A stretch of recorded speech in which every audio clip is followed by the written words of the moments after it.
Дажахау, сәлем достар. Бүгін біз HSK бірінші кітаптың 10 сабағын өтетін боламыз. Бүгінгі сабақ тақырыбы сянзай тиген. Сянзай. Сянзай қазір деген мағынаны білдіреді. Қазір. Ji қанша, диен сағат. Яғни қазір қаншасыншы сағат. Яғни біз 11-ші сабақта Қытай тілінде сағатты қалай айту керектігін үйренетін боламыз. Окей, енді мына жерге назар аударайық. Бұл жерде біз мына жердегі сөздерді, яғни сағаттарды қытайша айтып, осы орындарға қойып шығуымыз қажет. Окей, алдымен біз қытайша қалай сағатты айту керектігін үйренуге түсініп алайық. Қытай тілінде сағатты айтқан кезде біз алдымен санды қоямыз алдына. Яғни сан тұрады. Мысалға айтқан кезде мына 5-ті алайық, 5:00. Сан бізде бұл жерде 5 болып тұр. Яғни бірінші біз 5-ті айтамыз. 5 Қытай тілінде у бірінші сан айтылады. Одан кейін барып мына жердегі диен. Осы диенді аламыз да одан кейін қоямыз осы жерге. Окей? Яғни 5-тен кейін бізде диен тұрады. Диен. У диен. 5:00 сонда болады у диен. Мысалға 2:00. 2:00 қалай болады? 2:00 болады. Мына 5-тің орнына біз қоямыз 2-ні. Ар диен. 9:45. Енді біз қалай мына жердегі минутты қосамыз?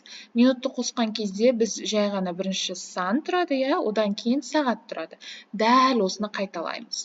Просто мына жерде сағаттың санын, минуттың санын ауыстырамыз. Сонда минуттың жерде 45 болып тұр, 45. Одан кейін барып, біз минуттың сөзі фынды қосамыз. Яғни бізде бірінші сағат 9 ден, одан кейін 45 фын болады. Мысалға, мұны қараңыздар, мына жерге назар аударсақ, мұны. Фын ол бізде осы иероглиф, мұнау. Фын ол минут деген мағынаны білдіреді. Мысалға қараңыздар, ші диен, ші фын. Ші бізде 10, диен сағат. Сағат 10-нан ші фын. 10 минут кетті. Сағат 10-нан 10 кетті. Ші диен, ші фын. Яғни бірінші сан, сағаттың саны, одан кейін сағат, диен, одан кейін минуттың саны, ші, одан кейін минут, фын. Окей? Мына жақта да дәл сондай болады. Мысалға айтқан кезде, міне 9:45 қалай болады? Бірінші бізде 9 кетеді. 9, жиу, одан кейін диен, одан кейін 45. 45 болады, сі, ші, у, фын. Окей? Яғни бірінші бізде 9, одан кейін диен, одан кейін 45, одан кейін барып фын тұрады. Окей, давайте 12:00 қалай болады? 12 шар диен. 12 шар. Сағатты айтқан кезде диен, шар диен. 3-тен 5 кетті, қалай болады? Бірінші бізде 3, одан кейін барып диен, одан кейін 5, одан кейін барып фын, Сонда болады сан диен, у фын. Окей? Сан диен, у фын. Окей. 6:30. 6:30. Қалай болады? Бірінші бізде 6, одан кейін барып 30 айтамыз, 6 бізде лю, лю диен, 30 фын, 30 фын. Окей. Ал енді бізде 30 фын, яғни 30 деп айтсақ болады. Не болмаса, 30 жарты деген бізде Қытай тіліндегі иероглиф бар. Ол иероглиф осылай жазылады. Ой.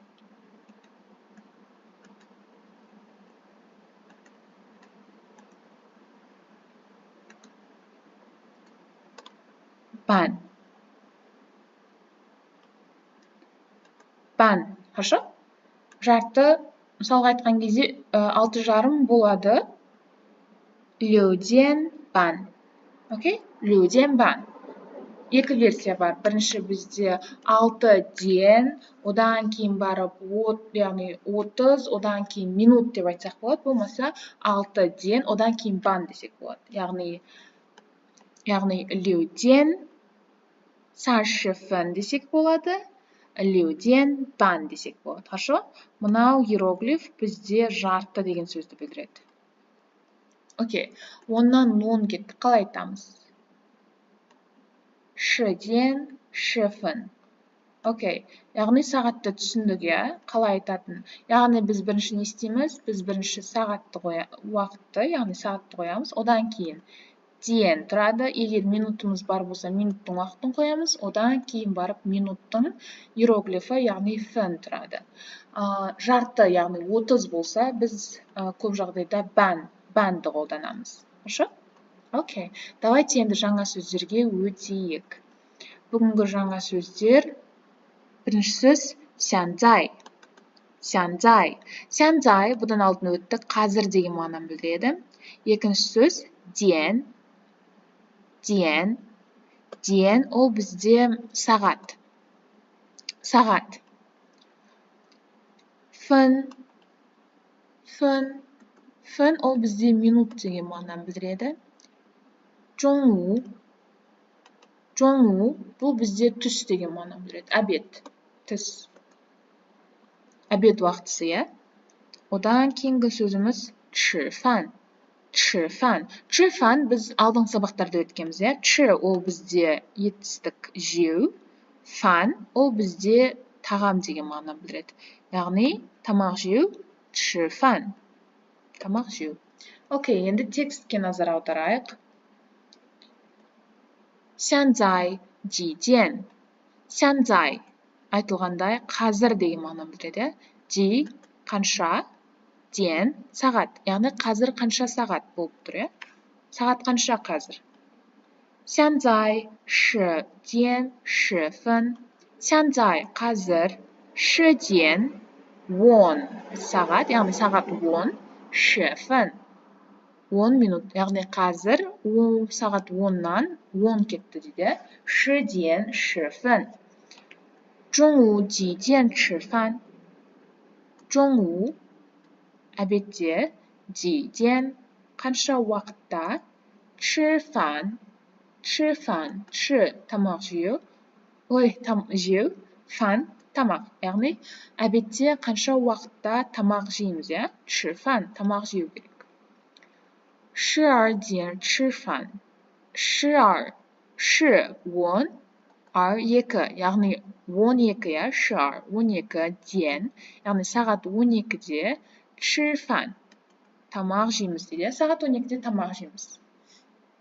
Давайте енді бір оқып көрейік полный. 现在几点? 现在10点10分. 中午几点吃饭?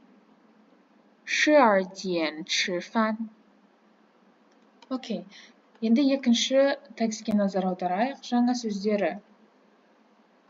时候аударылады уақыт, момент, яғни уақыт. Ден ол сағатқа байланысты, иә?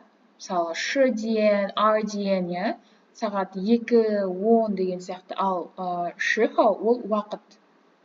Қанша уақытта келесің деген сияқты. Сондай уақыт деген мағынаны білдіреді.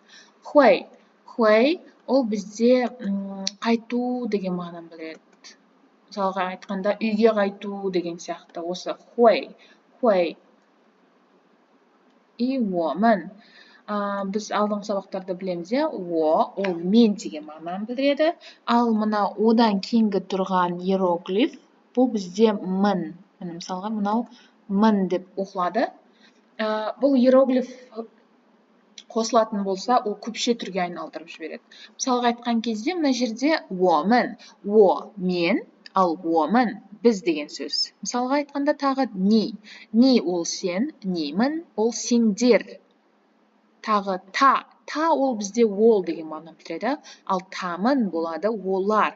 Окей? Яғни мін ол бізде көпше түрге айналдырады. Уомен яғни бізде біз деген мағынаны білдіреді. Кейінгі сөз денің.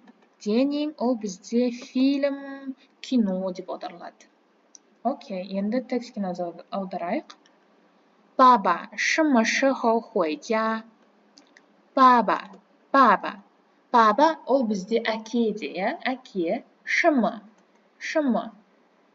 қандай? 时候осы уақыт.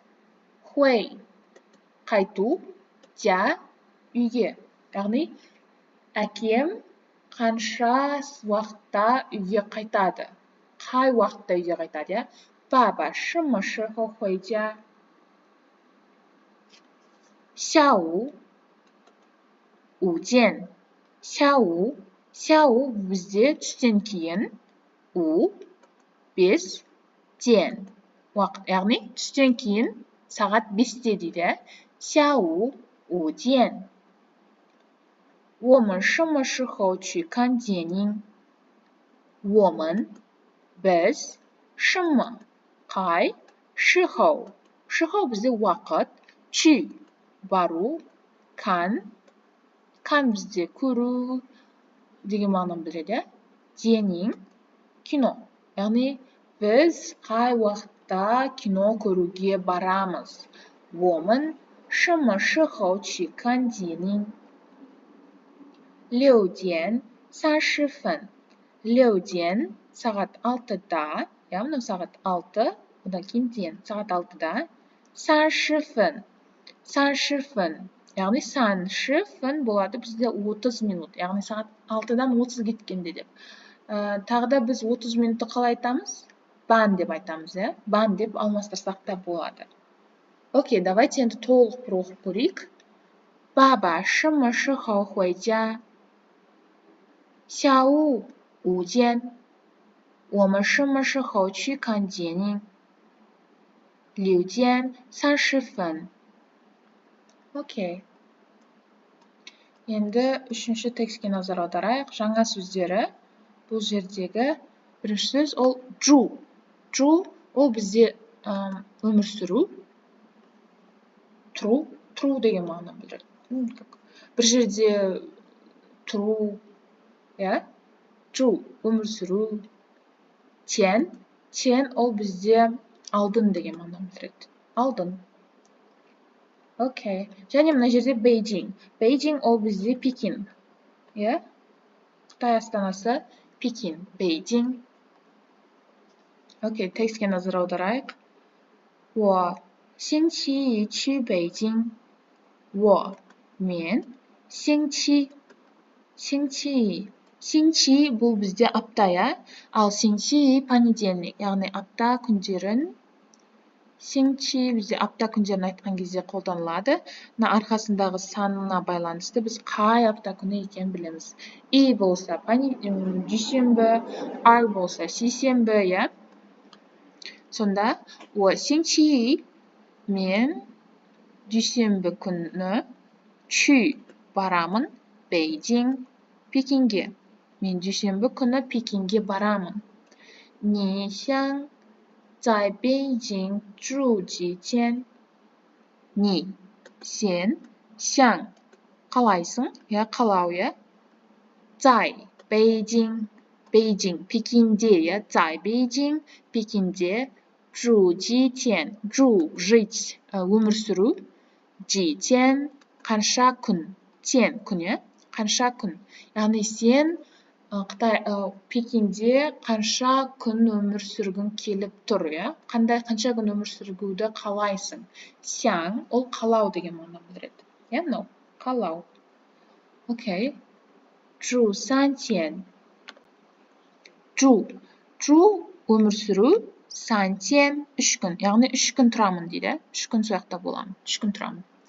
星期五天能回家吗? 星期五 апта күні. Ол бізде жұма болады, иә? Аптаның жұма күні. 星期五 жұма. Теннің біз айттық, иә? Алдын. Ның мүмкін. Хуэйджа ма? Хой бізде келу. Джа ол үйге келу.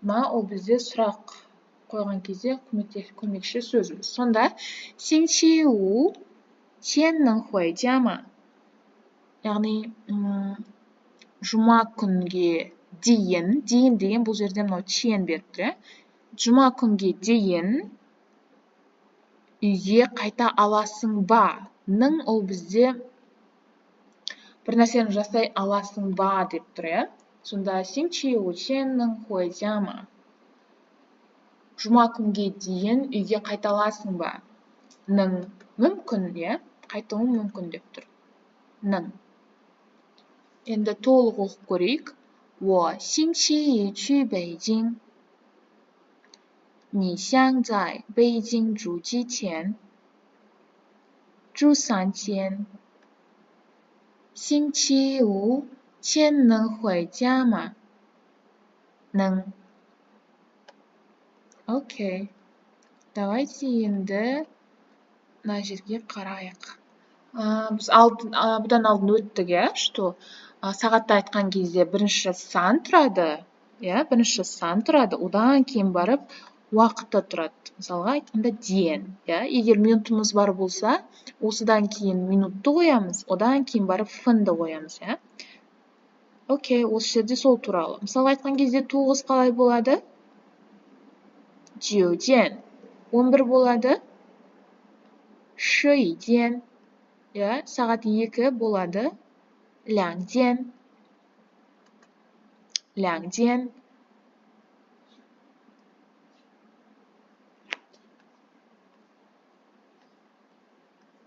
окей яғни сағатты бізде ляң деп айтамыз иә екіні бізде сағатта ляң деп айтады екенбіз 2件минутты айтқан кезде біз не дейміз айттыға бірінші сан одан кейін барып сағат одан кейін барып минуттың саны одан кейін барып фын 5:30 болады 5件30分болмаса 5件半 11-ден 10 кетті болады 11件10分 ой 10分 2-ден 5 кетті 2件иә 2件5分 окей бізде ағылшын тілінде AM, PM деген бар иә. AM деген ол бізде таңғы 1-ден 12-ге дейін иә. Сағат 1:00-ден обедкі сағат 12-ге дейінгі аралықты AM дейді. Ал 12-ден кешкі 12-ге дейінгі уақыт, яғни обедкі 1-ден түнгі 12-ге дейінгі уақытты PM дейді. Қытай тілінде де сондай бар. Егер қаласаңыздар айтуға болады. Егер де AM дегілеріңіз келсе, яғни түнгі 1-ден обедкі 12-ге дейінгі аралықты айтқан кезде біз шаңуды қолданамыз. Я, бірінші шаңу баден, яғни таңғы 8 екендігін көрсетіп тұрады. Шаңу баден, таңғы 8. Ал егер де кешті айтқыңыз келсе, біз просто сяу, яғни мынаның орнына мынаны қоямыз. Сяу 3点10分 окей? Мына жерде то же самое. Бірінші сяу 5点25分 окей. Яғни түнгі 1-ден обедкі 12-ге дейінгі аралықты бізде AM дейді. Ал обедкі 1-ден түнгі 12-ге дейінгі аралықты бізде PM дейді. Я, оны айтқан кезде біз таңғы уақытқа шаңуды береміз, ал түнгі уақытқа, обедтен кейінгі уақытқа біз сяуды береміз. Окей, уақытты қай жерде қосамыз? Уақытты бізде бастауыштан кейін қойсақ болады, болмаса бастауыштан алдын қойсақ та болады. Окей, бірақ етістіктен кейін біз уақыт қоймаймыз. Бастауыштан алдын, либо болмаса бастауыштан кейін тұрады. Мысалға айтқан кезде, мама 6点做饭. Мама 6点 6-да 做饭 тамақ жасайды. 老师 мұғалім 上午8点 шаңу баден бізде таңғы я шаңу таңғы 8-де去学校мектепке барады. Яғни мұғалім таңғы 8-де мектепке барады. Мен сенбі дүйсенбі күні去北京Пекинге барамын. Окей. Бұны дәл сондай. Просто мына жерде біз сағатты не қылдық? Алдына қойдық. Мына жерде бастауыш, мына жерде қалғандар етістік, солар. Яғни бізде бастауыштың алдында, не болмаса бастауыштан кейін тұрады. Окей. Давайте оқыған текстімізге байланысты осы сұрақтарға жауап беруге тырысыңыздар. Мыналарды просто аударып өтетін боламыз. 现在几点? 现在бұл бізде қазір, қанша, ден, уақыт. Қазір қанша уақыт? 现在几点?他们几点吃饭? 他们, міне, біз айттық, мынау мін, бұлай оқылады.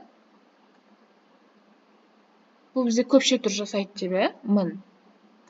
Осылай жазылады. Мына жерде мысалы та. Мынау та. Бұдан алдым бізде просто ол деп айтылады. Аудармасы таның ол деген сөз. Ал тамын болады олар. Окей? Яғни мынау бізде көпше түр жасап тұр. Олар. Тамын жиден чы фан. Тамын олар жиден. Қанша уақытта, қанша сағатта? Жиден. Яғни қай уақытта, чы фан. Тамақ жейді. Олар сағат қаншада тамақ жейді? Тамын жиден чы фан. Баба, 什么时候回家? Баба, папа. 什么, қай, 时候, уақытта, 回家, үйге қайтады. 回, қайту, ал жа, үй. Окей? 时候ол бізде уақыт деген сөз. Яғни, әкем қанша уақытта, қай уақытта, точнее, қай уақытта үйге қайтады. Баба, 什么时候回家? 他们什么时候去看电影?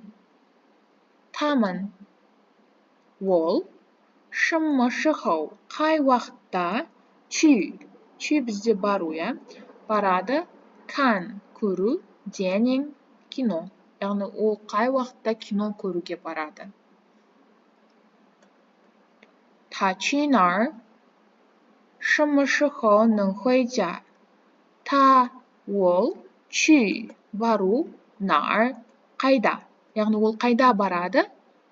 什么时候, 什么, қай, 时候, уақытта, қай уақытта, 能回家, үйге қайталады, 能回家.